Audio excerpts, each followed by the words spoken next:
आवेदन पत्रों का परिशीलन। आवेदन पत्रों का परिशीलन, वो क्या होता है?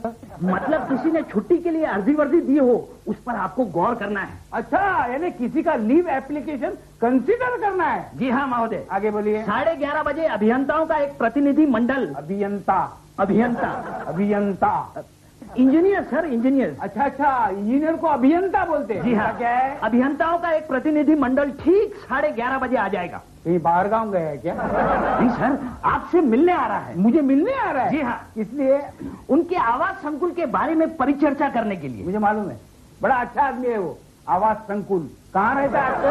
आवास संकुल यानी क्वार्टर्स सर। क्वार्टर्स को आवास संकुल बोलते हैं? क्वार्टर्स के लिए आपसे डिस्कशन करने आने वाले हैं। अच्छा। जी हाँ महोदय, पिछले माह आपने जो परियोजना की मंजूरी दी थी, उसकी आपूर्ति के लिए मंत्री महोदय, आपको मुझसे कुछ पूछना है क्या? आपसे पूछने की मुझे हिम्मत ही नहीं है। क्या है मेरे सवालों की आपूर्ति? मैं हिंदी और इंग्लिश डिक्शनरी सामने रख के बाद में करूंगा। जी। 12 बजे अध्यापक प्राध्यापकों के कुछ प्रतिनिधि पाठ्य पुस्तक समिति की कुछ समस्याओं का अन्वेषण करने हेतु। क्या करने आ रहे हैं?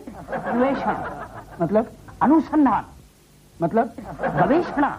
अच्छा, गवेषणा मतलब अन्वीक्षा, मतलब प्रतिसंधान। प्रतिसंधान। जी हाँ महोदय। इसे कोई आसान वर्ड नहीं जो मेरी समझ में आ सके? है महोदय, लेकिन वो थोड़ा अप्रशासकीय शब्द है। जैसे कि छानबीन। छानबीन तो सीधा छानबीन बोला ना। इतने बड़े बड़े वर्ड्स यूज करने से सीधा बोलो ना, छानबीन। क्या नाम है तुम्हारा? टिल्लू सर। हाँ देखो मिस्टर पिल्लू। टिल्लू सर। हाँ टिल्लू देखो, जितना हो सके मेरे सामने अप्रशासकीय शब्द यूज करना। मैं प्रयास करूंगा महोदय। प्रयास, ठीक है। देखो, शाम तक मेरे क्या प्रोग्राम है मिस्टर उल्लू?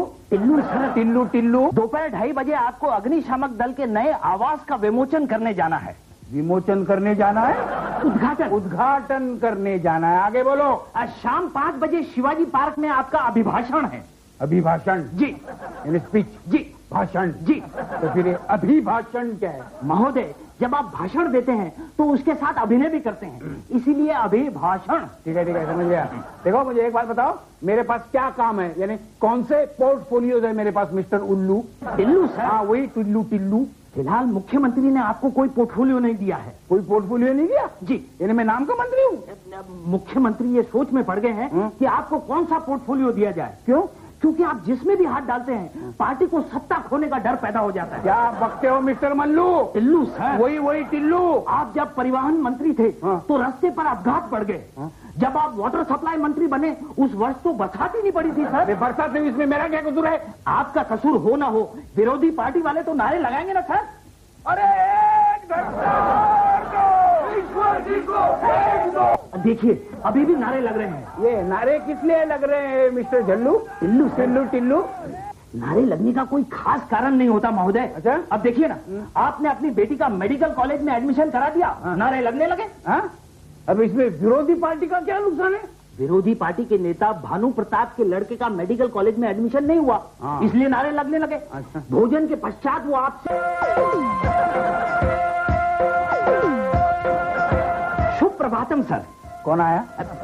Good morning sir. तो ऐसे बोलो ना सीधा, गुड मॉर्निंग। ये शुभ्रपरा क्या लगा है? हाँ बोलो, आज मेरा क्या काम है? आपका कोई काम नहीं है सर। आपके सारे कार्यक्रम रद्द कर दिए गए। हाँ तो फिर ठीक है। क्यों? क्योंकि जब से आपने विद्यालयों और महाविद्यालयों को अनिश्चित काल तक बंद करने हेतु अनुज्ञा पत्र संप्रेषित किया है। क्या तुम आसान हिंदी में बात ही नहीं कर सकता क्या? सर, जब से आपने कॉलेजेस और स्कूल को इंडेफिनेट पीरियड के लिए बंद करने का ऑर्डर पास किया ना, तब से आपके पास कोई काम ही नहीं बचा सर। हाँ, तो ऐसा बोलो ना। वरना आपको किसी कॉलेज के उद्घाटन में या किसी गैदरिंग में बुलाया जाता था। अगर और कुछ नहीं रहा तो पारितोषिक वितरण समारोह में आप मुख्य अतिथि के रूप में जाया करते थे सर। इसका मतलब मैं बेकार हूँ? मंत्री कभी बेकार नहीं होता। एक काम तो उसे हर सूरत में करना पड़ता है सर। कौन सा काम? अपने किए कराए का जवाब जनता को देना। मंत्री महोदय! मंत्री महोदय! अरे कहाँ गए? क्या है? मंत्री महोदय, भानु प्रताप जी के नेतृत्व में महिलाओं का एक बहुत बड़ा मोर्चा आपके कैबिन के बाहर खड़ा है। भानु प्रताप? ये भानु प्रताप मेरे पीछे क्यों हाथ धो के पड़ा है? वैसे तो कब से मेरे पीछे पड़ा है। विरोधी दल के नेता का यही तो काम होता है सर। क्या करना चाहिए ना हमें? क्या करना चाहिए? करना तो चाहिए सर। जब भी कभी मोर्चा आता है तो समझदार नेता को उसका सामना करना चाहिए। खतरा तो नहीं है ना? खतरा हो भी सकता है और नहीं भी हो सकता। ये भी कोई जवाब हुआ? हो भी सकता है, नहीं भी हो सकता है। देखिए महोदय, ये महिलाओं का मोर्चा है, इसलिए खतरा कुछ कम है। अगर आपने उनके सवालों का सही सही जवाब नहीं दिया या उनकी समस्याओं का समाधान नहीं किया तो फिर खतरा बढ़ सकता है। फर्ज करो अगर मैंने उनके समस्याओं का समाधान नहीं किया तो वो क्या करेंगे? ये तो कुछ नहीं कहा जा सकता सर। वही तो बोलता हूँ ना। महिलाएं अगर अकेली हो या मोर्चे के साथ हो, रहती अनप्रेडिक्टेबल है। अभी देखिए ना सर, पिछली बार एक नेता को हार पहनाने आई हुई महिलाओं ने उसकी जूतियों के साथ पिटाई की थी। नहीं चलेगी, नहीं चलेगी, तानाशाही नहीं चलेगी। अरे नहीं। मैं उन्हें अंदर बुला लूं सर? एक मिनट, अंदर बुलाओ। देखो, सबको नहीं बुलाना, 2 या 3। सुनो, औरतों को बोलना अंदर आने से पहले अपने जूते और चप्पल दरवाजे के बाहर रखें। Okay sir. सुनो, मैं कुछ ले जाओ। अरे मंत्री महोदय, मैं जरा अपनी विचारधारा में।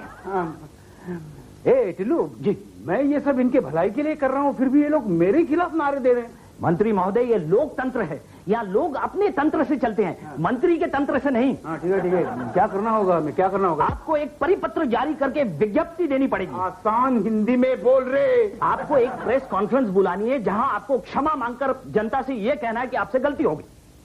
नहीं नहीं, मैंने क्या गलती की? हाँ? जो मैं कर रहा हूं अगर गलत है तो फिर जो चल रहा है वो कहां सही है? देखिए मंत्री महोदय, ये सब आपको समाचार पत्रों के जरिए जनता को संबोधित करके अनुवेदित करना पड़ेगा कि ये जो प्रतिगामी और पुरोगामी विचारधाराओं के। आप इतना उत्तेजित मत होइए। उत्तेजित नहीं, गुस्सा बोल, गुस्सा गुस्सा गुस्सा। मंत्री महोदय, आप क्या कर रहे हैं? मंत्री महोदय, आप यहाँ क्या कर रहे हैं? क्या हुआ? क्या हुआ? अरे अभी अभी भानु प्रताप जी ने आपकी रूलिंग पार्टी के खिलाफ अविश्वास प्रस्ताव पारित किया है। पारित का मतलब? पास पास पास पास। कौन सा पास? रेलवे का पास? सीजन या मंथली? मंत्री महोदय, आप समझते क्यों नहीं? मैं सब समझता हूँ, मैं सब समझता हूँ। अरे अभी अभी मैं विधानसभा में अपनी उपस्थिति दिखा कर आया हूँ। यानी आपकी पार्टी जीत गई? अरे वो तो जीतनी ही थी। मैंने अपनी तरफ से अपनी कार्य क्षमता का अच्छा प्रदर्शन किया। अरे वाह, आप तो प्रशासकीय हिंदी बोलने लगे। अरे मंत्रियों पे उनके सेक्रेटरी का प्रभाव आविष्कृत होगा ही। आविष्कृत मतलब? परिष्कृत। हाँ, परिष्कृत मतलब? बहिष्कृत मतलब? मुझे भी कहाँ मालूम है। आप तो फिर इतने बड़े बड़े शब्दों का प्रयोग क्यों कर रहे हैं आप मंत्री महोदय? मैं तुमसे अपनी लहर लंबाई मिलाने की कोशिश कर रहा हूँ। क्या मिलाने की कोशिश कर रहे हैं महोदय? लहर लंबाई। एक मिनट। लहर लंबाई, ये शब्द तो प्रशासकीय शब्दकोश में है ही नहीं सर। टिल्लू जी, प्रशासकीय शब्द वो होते हैं जो प्रशासक बोलता है। प्लीज सर, मुझे बताइए ना, ये लहर लंबाई क्या है? लहर लंबाई का मतलब वेवलेंथ। मैं तुमसे अपने लहर लंबाई मिलाना चाहता हूं, इसका मतलब मैं तुमसे अपना वेवलेंथ मिलाना चाहता हूं। टिल्लू, प्रणाम करता हूं गुरुदेव, मैं हार गया। हार नहीं, परस्त मतलब? क्षतिग्रस्त मतलब? कल बताऊंगा। लगता है अगले चुनाव तक मैं पागल हो जाऊंगा। लगता है आपकी पार्टी अविश्वास प्रस्ताव हार गई है। ऐसे कैसे हो सकता है? मैंने तो अच्छा काम किया था टिल्लू। सर, मैं 20 साल से यहाँ पर सेक्रेटरी हूँ और मैंने देखा है जो अच्छा प्रशासक रहता है उसे ही सत्ता से हटाया जाता है, और जो निकम्मे रहते हैं वो, खैर इसके बारे में मैं आपको कुछ नहीं बता सकता क्योंकि अब मैं आपका पीए रहा ही नहीं। मतलब ये, मैं ठीक इस कुर्सी की तरह हूँ जिस पर बैठने वाला तो बदल जाता है लेकिन खड़े रहने वाला वहीं रहता है। ओए टिल्लू! जी मंत्री महोदय। टिल्लू जी, हमें ये बताओ कि आरोग्य मंत्री बनने के बाद हमने क्या क्या काम किया है? मंत्री महोदय, सबसे पहले आपने अपने ससुर जी को अमेरिका भेजा बायपास सर्जरी के लिए, उसके बाद आपने अपने डॉक्टर दामाद को परमिट दिया हॉस्पिटल खोलने के लिए। परमिट तो आपने अपने साले को दिया था बियर बार खोलने के लिए। ये क्या पढ़ रहे हो तुम? आपके महान कार्यों की सूची। जनता के लिए हमने कुछ किया है कि नहीं? मंत्री महोदय, फिलहाल तो जनता आपके रिश्तेदारों में ही बटी हुई है। तुम्हारा कहने का मतलब यह है कि आम जनता के लिए हमने कुछ नहीं किया है? ये तो देखना पड़ेगा। अरे ढूंढो बाबा, ढूंढो जल्दी। हाँ, मंत्री महोदय, आरोग्य मंत्री बनने के उत्साह में आपने शहर की सारी गंदी नालियों का निरीक्षण किया था। तो हेलीकॉप्टर में बैठ के। और आपने एक गटर समिति बैठाई थी। उस कमेटी ने कुछ काम किया है कि नहीं? किया है ना। क्या है? गटर बंद करने की परिचर्चा के लिए वो पेरिस गए थे। जी। मुझे क्यों नहीं लेके गए? जी महोदय, उस समय आप सिंगापुर में थे, ये देखने के लिए कि वहाँ के रास्ते कितने स्वच्छ हैं। हाँ ठीक है ठीक है। हाँ टिल्लू, हमारा ऐसा एक काम बताओ जिसका गर्व के साथ हम जिक्र कर सके। ऐसा काम तो आपने एक बार किया था। क्या है ना, बताओ ना। आपने अपने एरिया में झंडा लहराया था। मंत्री महोदय, इन्हें अभी निपटा दे तो अच्छा है, वरना अगले हफ्ते की आपकी फॉरेन की ट्रिप कैंसिल हो सकती है। नहीं, ऐसा नहीं हो सकता है। मेरी धर्मपत्नी ने कहा है मेरे मंत्री पद से हटाए जाने से पहले वो और एक फॉरेन का टूर करना चाहती है। जरूर जरूर। हाँ। जाओ जाओ, उन्हें अंदर भेज दो। क्यों भैया, आजकल आमदार निवास की कैंटीन में नहीं मिलते? अरे भैया कल्लू, साहब की कृपा से हमारे लिए 5 स्टार होटल से खाना आ रहा है। तुम्हारा क्या हाल है? वही जो विरोधी पक्ष नेता के पिए का होवत है। चने खा रहा हूँ, खाओगे?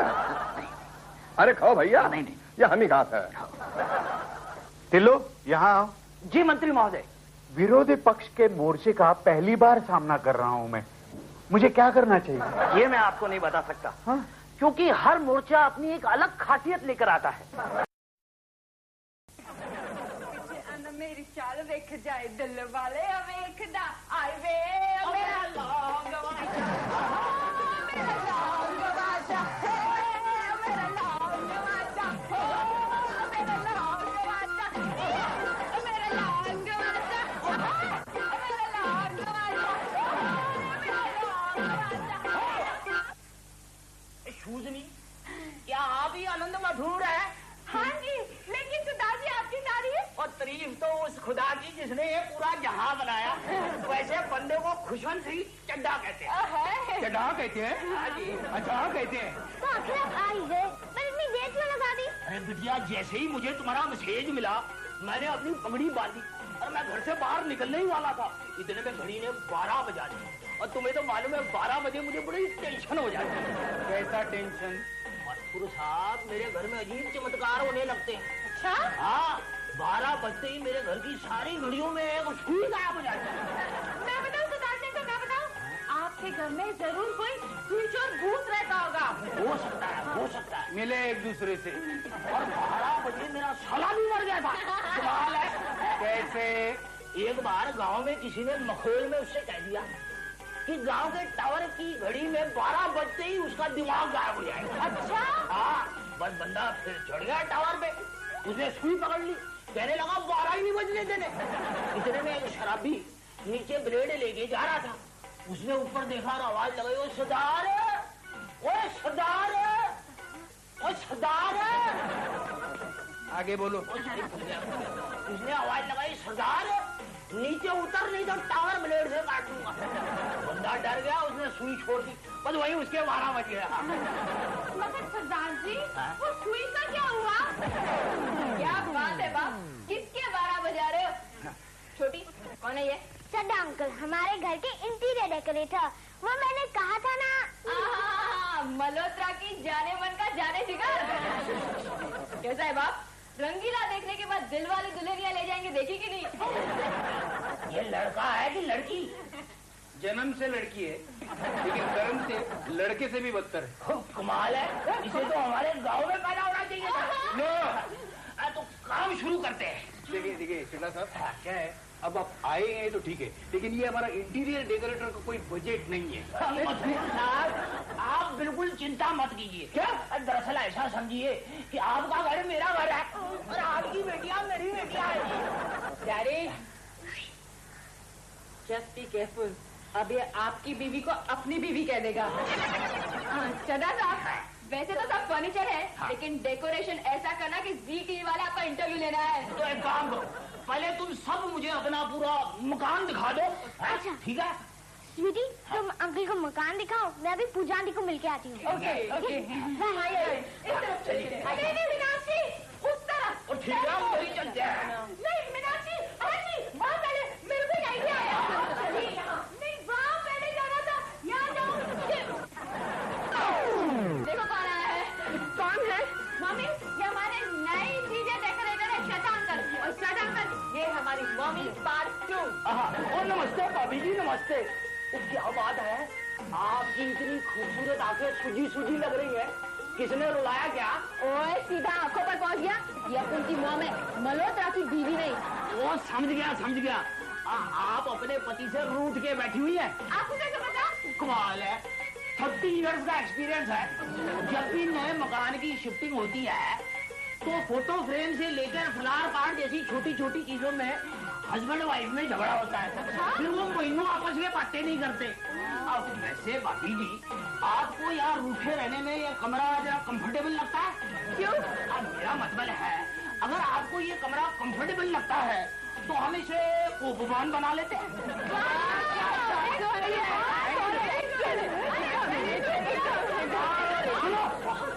एक काम करते, लिखो। ओके। इस कमरे की सारी दीवारों पे काला पेंट होना चाहिए। और इसके जितने पर्दे हैं ये भी सब काले होने चाहिए।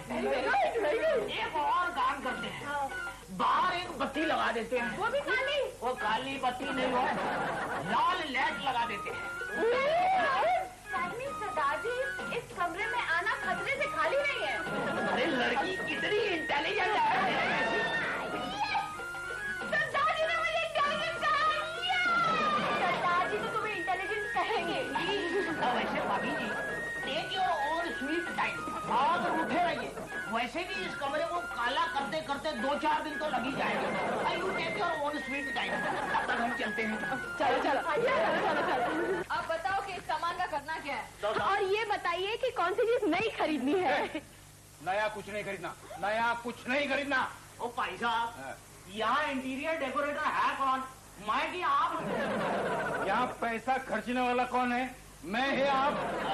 वो एक कोई काम तो तुम्हें करना है, बाकी तो सब मेरे को करना है। और बेटी तू एक काम कर, एक गिलास ठंडे पानी का लेके आ, तो मैं अपना काम शुरू कर दूं। बाद में लेना है वो अभी दे दे। मैं अभी लेके आती हूँ। सरदार का तमाशा देखना है। काजल तो मुझे वापस कंफ्यूज कर रही है। मैंने सुना है कि सरदार जी लोग सिर्फ भांगड़ा करते हैं, कि तमाशा कब से करने लग गए? तू देखना, वो देख पानी आ रहा है। ये लीजिए। ठीक है। चड्ढा अंकल, आपकी घड़ी में कितने बजे हैं? शुरू हो गया इनका खेल।